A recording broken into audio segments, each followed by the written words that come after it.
Bom, gente, estamos aqui de novo, um Tiguez Responde, número 6. Hoje nós vamos falar da barra da trava da Floyd Rose. Pergunte pro canguru.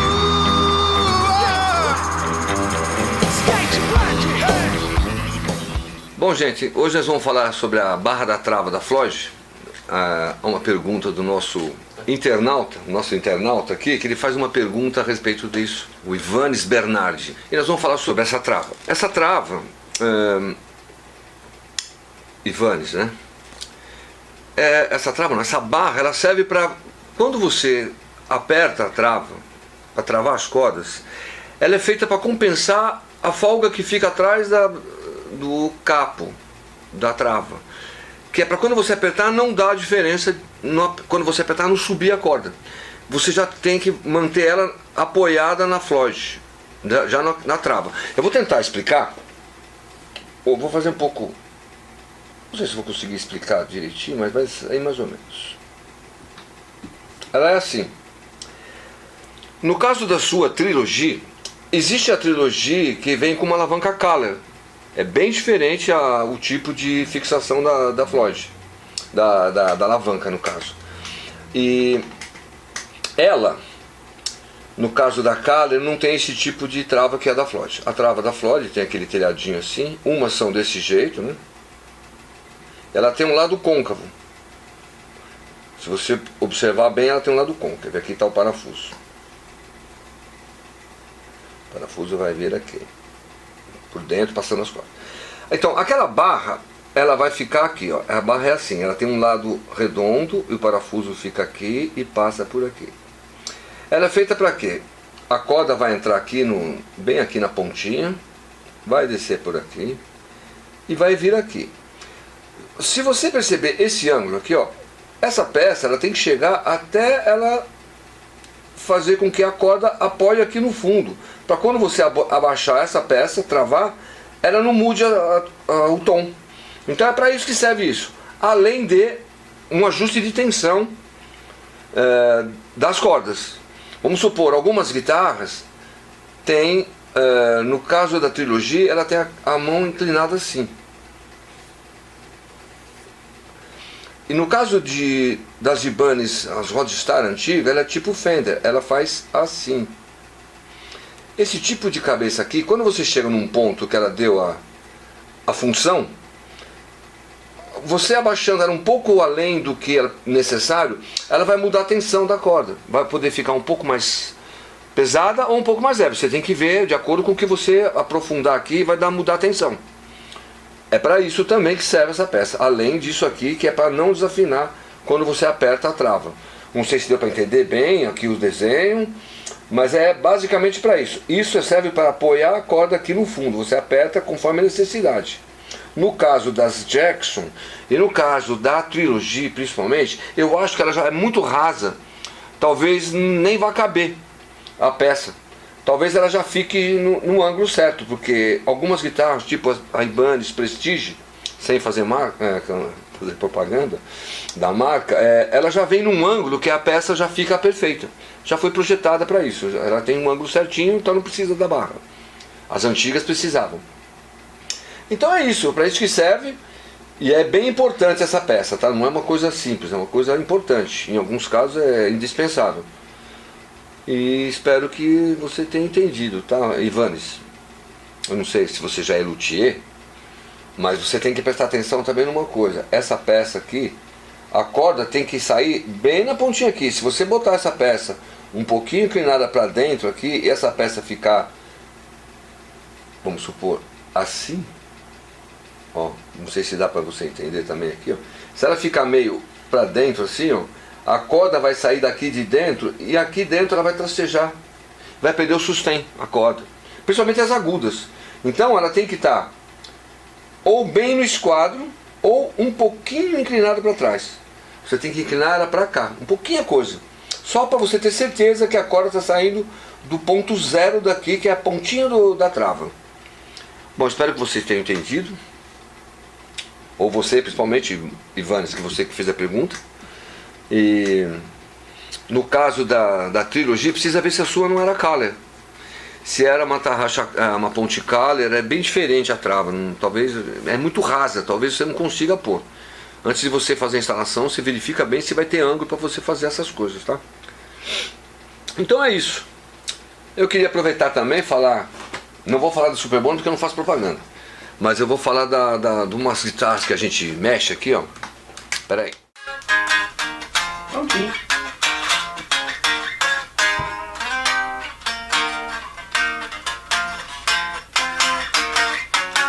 Tá vendo? Bom, então, gente, aproveitando que nós estamos aqui, vou mostrar um dos meus trabalhos. Esse aqui, ó. Essa é uma R8, que a princípio ela era aquela mais marrom pro amarelo. Uns chamam Tobacco, outros chamam Honey Burst, mas ela era Honey Burst ou Tobacco Sunburst, e o nosso cliente pediu para fazer com que ela fosse aquele Cherry Burst, e meio parecido com a do Jimmy Page, aquela Relic toda meio destruidinha, meio usada. Então, essa guitarra, ela foi pintada de novo, foi toda raspada, tiraram toda a tinta, depois nós fizemos ela com acabamento de laca, né? Laca nitrocelulose, para ficar mais fácil de tirar e dar esse aspecto de velha e tal. Aqui no meio, se vocês, não sei se consegue observar, mas ela é bem linda, brilhante. Ela é bem brilhante aqui no meio. Mas aqui, assim, isso aqui tudo foi feito para parecer que ela foi usada. Essas pancadas, umas batidinhas aqui, uma batidinha ali. Isso aqui geralmente acontece na Gibson porque o suor bate no verniz e as pessoas vão limpando e vai saindo o verniz. Ele pensa que é uma sujeira e vai saindo. Quando ele vê, ele tirou todo o verniz. Aqui geralmente nas Gibson, o cara usa muito suado, inclusive, ela perde o verniz também, de o cara fechar o volume e tal. Então, algumas características que a gente vê em várias guitarras, a gente aproveita para fazer nela, para dar esse aspecto de que ela foi usada há muito tempo. Não sei se vocês, na câmera vai dar para observar, mas ela é zero. Então, acabando de fazer a pintura, mas eu estou deixando ela Relic, que chama. É um trabalho que a gente faz aí em qualquer instrumento. Alguns instrumentos ficam mais legais, né? Tipo Fender Precision, Jazz Bass, eles ficam bem com uma cara de velho mesmo, né? Porque é a característica da Fender ficar bem destruída. A Gibson são mais raras de ver nesse estado, mas como nós pesquisamos no site, vimos várias, então nós chegamos nessa conclusão aqui que ficou bem próximo de uma usada. Mas ela é zero, tá, gente? Espero que vocês gostaram do serviço e espero que vocês continuem nos assistindo. Bom, gente, aproveitando uma dica aqui do nosso produtor, nós vamos falar sobre as pessoas assim que tem algum instrumento que por acaso caiu, quebrou e falou, nossa, quebrou a cabeça, não tem como arrumar. Então, ó, esse aqui, por exemplo, é um super violão de George, 65. Então, olha, é todo maciço. Esse violão foi jogado no lixo e por acaso eu vi o cara pegar. E eu fui atrás dele. É um cara que catava tudo, né? Eu sabia onde ele ficava na rua, eu fui atrás dele. Só que não tinha a cabeça. É uma pena. Como eu tinha uma cabeça velha, mas não é tão velha quanto era, porque essa aqui não tem nem assinatura. Então, eu vou fazer uma adaptação. A pessoa que tinha colado anteriormente botou um parafuso, fez super negócios aqui que não adiantou nada, né? Parafuso, prego, isso não adianta nada. O negócio é cola bem colada, porque parafuso não serve para nada, é só para segurar. Se não tiver cola não serve para nada o parafuso. Então, aí eu consegui essa cabeça da George. É tudo a mesma madeira, só que ela não tem aquele rebaixado que tem as de George antigo. E não tem assinatura aqui atrás. Mas o que vale mesmo aqui no instrumento, além que ele vai perder um pouco da originalidade aqui em cima, mas a caixa dele está impecável, não tem nem risco quase, não tem nada. Então eu vou restaurar esse violão. É um violão que normalmente as pessoas não dão muito valor para ele, mas nesse caso aqui, um violão desse deve custar uns 3, 4 mil reais. Talvez depois arrumado eu consiga vender ele por uns 2,5, 3. Mas não dá para vender mais pelo valor total, pela cabeça que não está original. O quebrado não faria tanta diferença, porque todos eles quebram, todos eles racham. Esse não tem rachadura nenhuma. Então esse aqui seria até um ótimo violão para vender por uns 5 mil, caso fosse só a quebra dele. Mas, como não tem a cabeça, eu não vou conseguir pegar um valor muito alto. E o outro caso que nós vamos fazer, eu vou mostrar para vocês. Então, voltando ao assunto das restaurações, né, que a gente faz muita restauração. Esse aqui no caso, ó, ele quebrou, está quebrado ó, há muitos anos. Estava largado na casa de um rapaz e ele falou, pô, eu precisava restaurar porque é valor sentimental. Mas esse também é um Giannini dos anos 60, 70. Bom também, está com o tampo bom, só que quebrou aqui e ele perdeu um pedaço. Então aqui no caso, eu estou fazendo uma restauração com outras peças, outras madeiras, que eu tenho que fazer ele chegar numa posição para quando eu apertar aqui, ela chegue aqui. Então tem umas outras madeiras que eu vou ficar encaixando aqui até dar tudo o tamanho certinho, depois eu lixo tudo, dou uma pigmentadinha para igualar mais ou menos a cor da madeira. Apesar dela ser uma madeira escura, não vai conseguir pegar por causa do verniz, dá uma diferença. Então eu tenho que dar uma pigmentadinha bem leve nele. Aí esse aqui, por exemplo, quando a gente restaurar, vai ficar praticamente zero, não tem nada. Tá faltando duas lasquinhas aqui, algumas lascas de... que aqui, como ele é laminado, apesar de ser laminado, ele tem um som bom. Porque esses violões antigos, eles eram... o laminado era fabricado para ser uma coisa resistente, não por economia, por nada. É uma lâmina de pinho, com uma lâmina transversal de pinho, com mais uma lâmina na diagonal de pinho. E o jacarandá também. Aqui no caso é embuia. Uma embuia, outra embuia por dentro e mais uma embuia colada. Que é para ficar resistente e não quebrar facilmente, porque os maciços racham muito.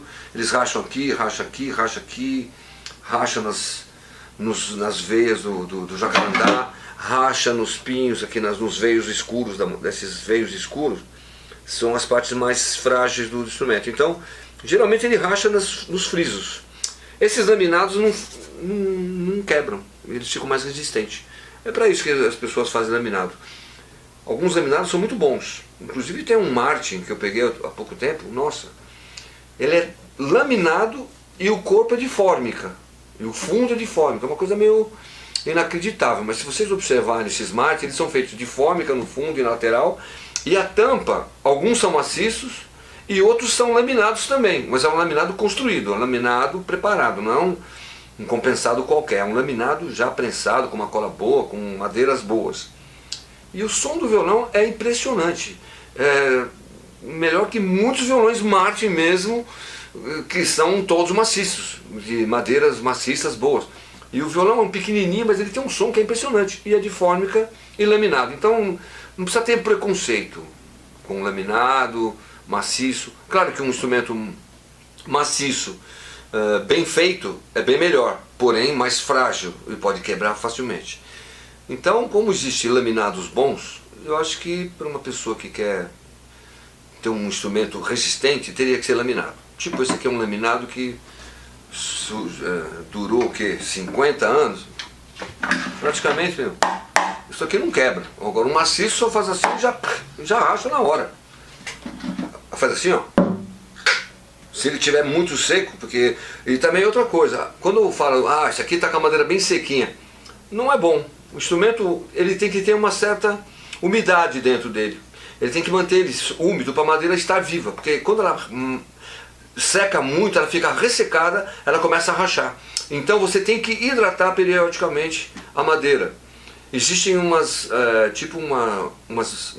umidificadores de violão, que é uma mangueira, vocês até podem fazer. É uma mangueira toda furada com uma esponja dentro. E uma tampa, sabe aquelas tampas que as pessoas usam para não dar o feedback? É uma tampa daquela com uma mangueira, com uma espuma dentro, você molha ela, esmaga ela toda, tira toda a água e deixa ela dentro do violão. A evaporação dela naturalmente vai hidratar a madeira interna e você vai ter um violão por muito mais tempo. Não vai ficar molhado nem úmido, vai ficar hidratado, vai ficar com a madeira viva. Não vai ressecar e não vai rachar com os anos. Então, bom, gente, então... o nosso produtor sempre nos auxiliando aqui, E ele falou o seguinte: se você tem um instrumento que você acha que não tem mais salvação, mas ele é tipo um valor estimativo, foi o pai que deu, foi o avô que deu, foi o bisavô que deu, aí que é mais importante, e a gente faz esse tipo de serviço. Tanto para se você quiser usar, ou simplesmente se você quiser, se a gente vê que realmente o instrumento não tem condições de ficar um instrumento bom, a gente faz com que ele seja um instrumento perfeito de novo, para você manter ele guardado nas condições de um violão de recordação.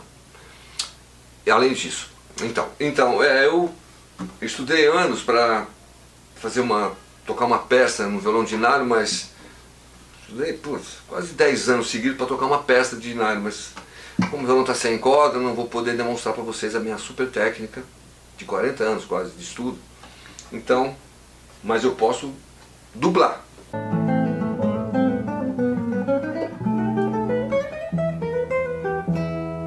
Então, vocês viram, né? Com corda talvez ficasse bom.